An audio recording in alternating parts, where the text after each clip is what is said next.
Hi, I'm Andy Miocha and you're watching A News. Here are the headlines. French Prime Minister to resign after government falls in no confidence vote. South Korea's president replaces defense minister as opposition in parliament moves to impeach them both. In the cryptocurrencies first, Bitcoin passes the $100,000 mark. Thank you for tuning in. The French government has fallen after a no-confidence vote ousted Prime Minister Michel Barnier.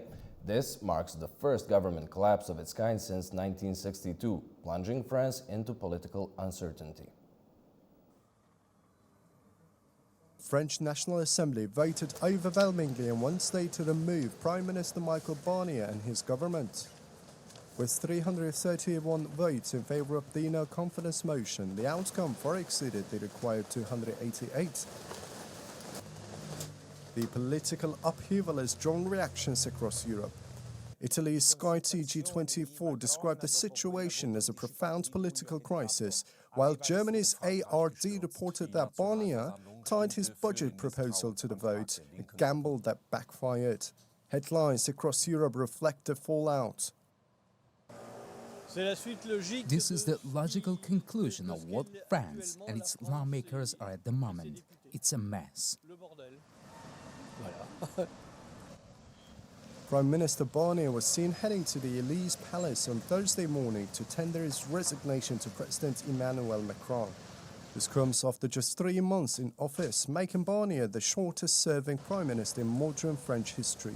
I think it's a good thing. My opinion is that they didn't respect the contract they made with the French people at the legislative elections, not to ally with the far right, and they are reaping what they sowed.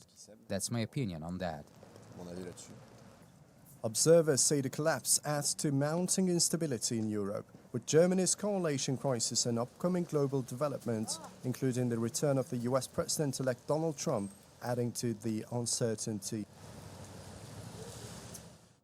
As the French President Emmanuel Macron is meeting Barnier's potential successors, 3 scenarios are in play on forming a new government, with one of them being less likely to happen.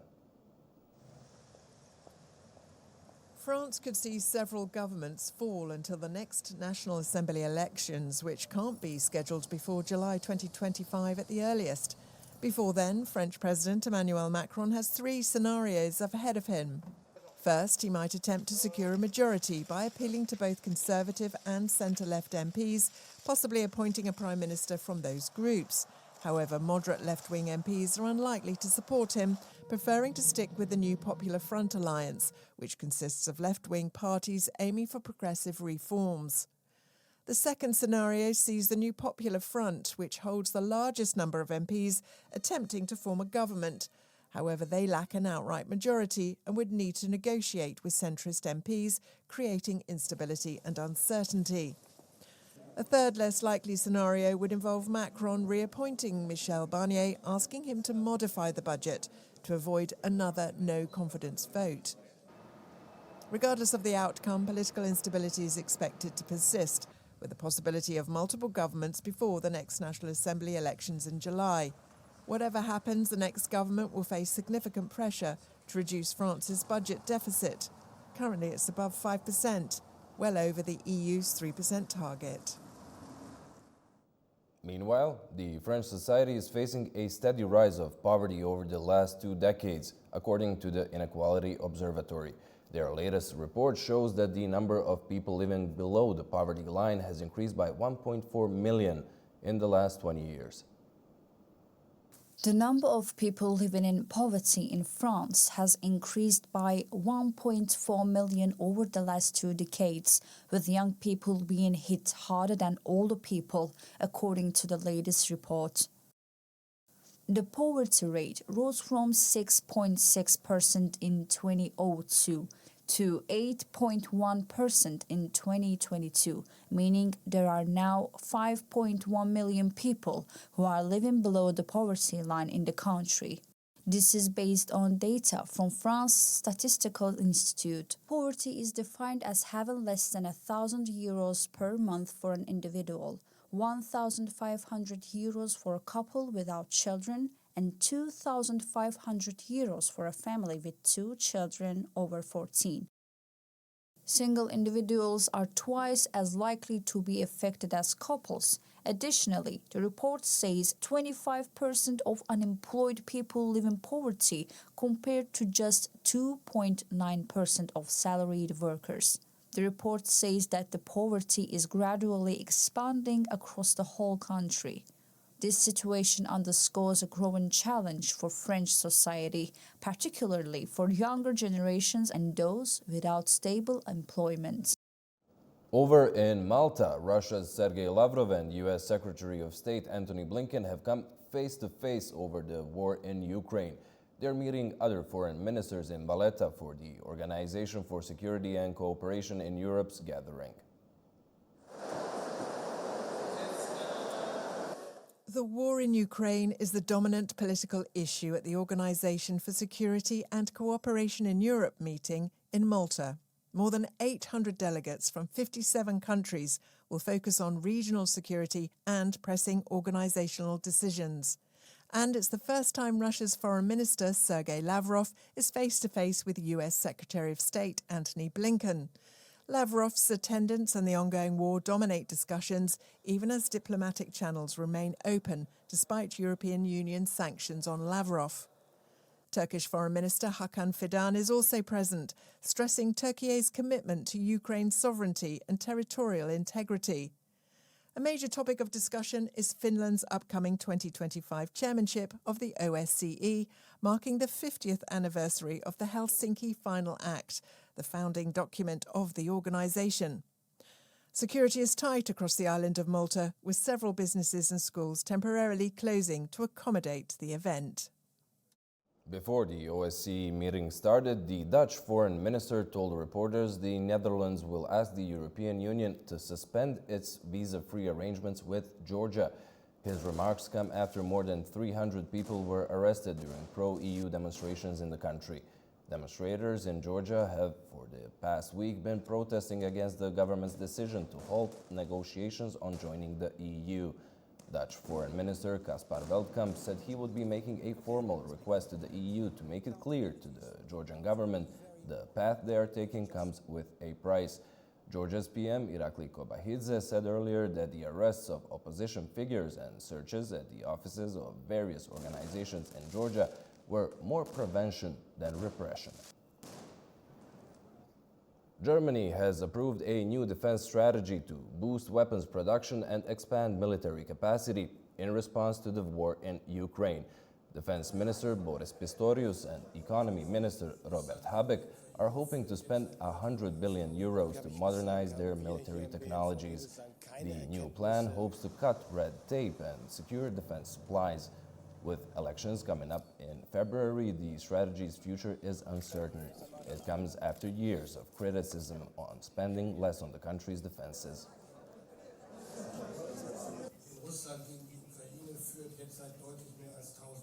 Bislang haben wir hier im BMVG bislang keine Erkenntnisse. South Korea's President Yoon Suk-yeol replaced his defense minister as opposition parties and the parliament moved to impeach both men over the short-lived imposition of martial law in the country. South Korea's president has accepted the resignation of his defense minister, Kim Yong-kyun. It's after Yong-kyun was blamed for advising Yoon Suk-yeol to declare martial law, ordering troops to parliament on Tuesday. This move triggered protests immediately, and Yoon reversed the decision a few hours later. The president has now appointed a new defense minister, Choi Byung-hyuk, the country's ambassador to Saudi Arabia. Whilst being questioned at the National Assembly in Seoul about the events that night, the commander of the troops, Park Hun-soo, said there was no intention to use firearms against the public. Additionally, Vice Defense Minister Kim Sun-ho confirmed that no live ammunition was provided to the troops deployed to the parliament. Demonstrators continue to call for President Yoon's resignation. After the declaration of martial law, the citizens' sit-in protest began, and I'm here today as one of the citizens to participate. The bill to impeach President Yoon Suk-yeol has been submitted and is expected to pass soon. Until it passed, and until the people of South Korea can live calmly and safely, I'm standing here together as one of its citizens. 함께하려고 하고 있습니다.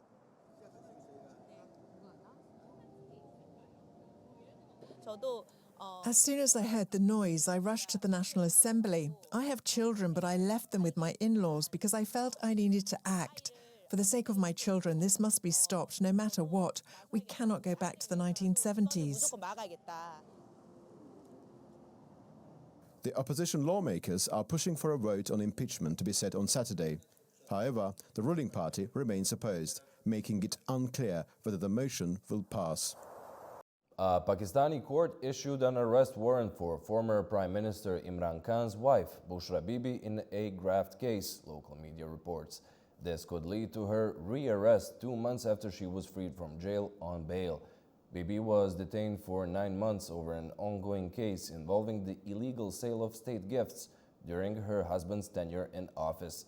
Both she and Khan, who is currently jailed pending other trials, denied the charges.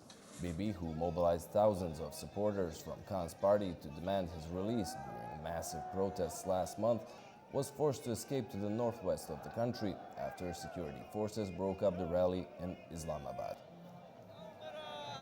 A former Medellin cartel leader, Fabio Ochoa Vasquez, has been released from a U.S. prison after serving 25 years of a 30-year sentence for drug smuggling and conspiracy. The 67-year-old was once a top Medellin cartel operator. He and his brothers amassed billions in the 1980s cocaine trade, even making Forbes' list of billionaires. His elite family background set him apart from Pablo Escobar. Vasquez is expected to be deported back to Colombia.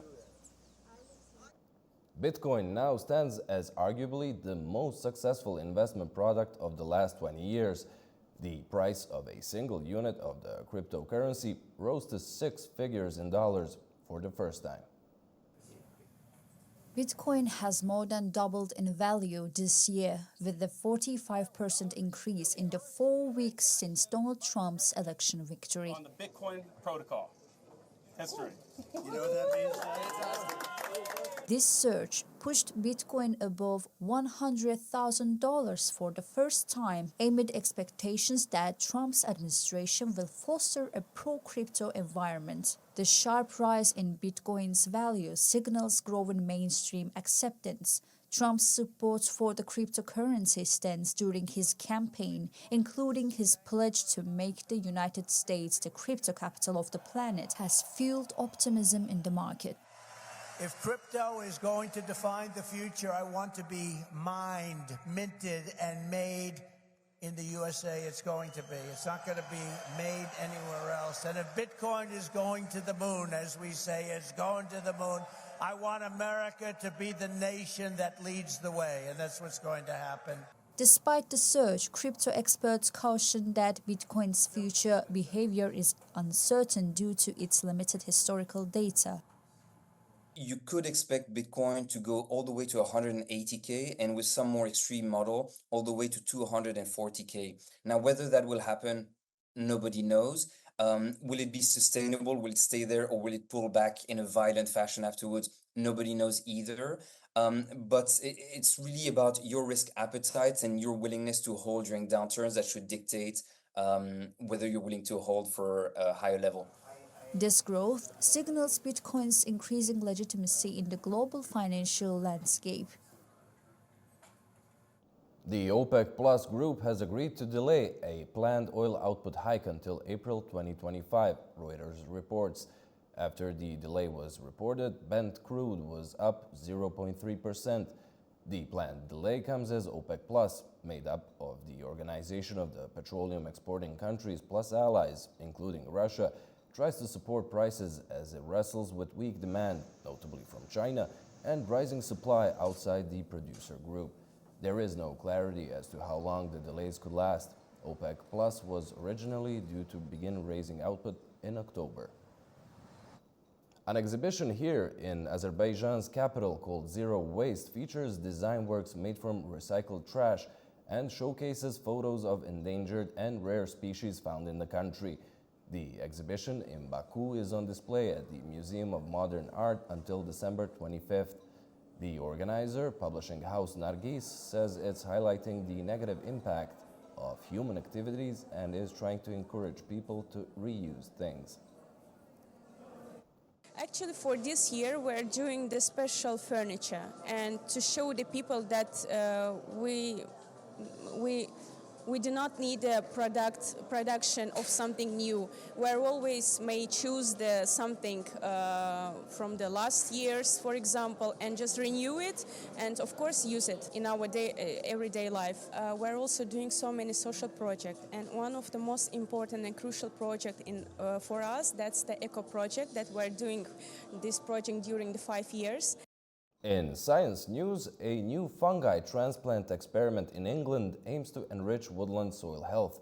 The experts say that the right balance of fungi and bacteria is essential to maintain a healthy soil for both forests and farmland. In England, conservationists are pioneering an innovative ecosystem restoration project by transferring fungi-rich soil from ancient woodlands to newly created forests. Led by Forestry England, the initiative involves transplanting soil cores containing up to 300 species of fungi from Hagwood to York Community woodland. So we're moving soil cores from the ancient woodland to the woodland creation site, and within that there'll be a whole community of fungi, and some of the most important ones are the mycorrhiza. So the mycorrhiza are those that are symbiotic with trees, helping trees grow, providing them with nutrients as well, sometimes an immune system as well. The experiment, to be monitored over the next decade, aims to demonstrate how fungi translocation can restore soil health and biodiversity. If successful, it could serve as a global model for combating soil degradation, a growing crisis highlighted by the UN's World Soil Day. What we've seen is that anywhere where an ancient woodland's been cut down in the past, when it's then become perhaps a farmed landscape, and then we're trying to revert it to a woodland, and this would be true globally, or trying to restore it to a biodiverse ecosystem, we've lost an awful lot of the species essential for soil health. And actually, an awful lot of them are really poor dispersers. They're not going to naturally recolonize a restored site. So we've got to actively intervene to restore soil health from pristine or really healthy biodiverse sites. A recent UN-backed study warns that land degradation is threatening Earth's ability to sustain humanity. Over 15 million square kilometers are already affected, and the problem is worsening each year. So the balance of fungi and bacteria in soils is vital not only for forests, but also for agriculture and human health. As the holiday season approaches, the Rockefeller Center Christmas tree was lit in New York City. The iconic tradition marking the official start of the holiday season in the city drew thousands to witness the spectacular display. The 23-metre-high Norway spruce, adorned with 50,000 multicoloured lights and topped with a Swarovski star featuring 3 million crystals, was the highlight of the evening. The spectacular display drew enthusiastic cheers from the large crowd gathered at Rockefeller Plaza. This year's tree, weighing around 11 tons, comes from West Stockbridge in Massachusetts. Its journey to New York began in 2020, when the head gardener at Rockefeller Center spotted it and contacted the owners about donating it for the holiday display. After being cut down last month, the tree was carefully transported to the plaza for the grand lighting ceremony. The Rockefeller Center Christmas tree, positioned above the famous ice skating rink, will remain on display through mid-January, with a special 24-hour lighting on Christmas Day. After the holiday season, the tree will be repurposed as lumber for Habitat for Humanity, a non-profit organisation helping to provide housing for those who need it most. That's all we have for now. Thank you for tuning in and keep watching A News.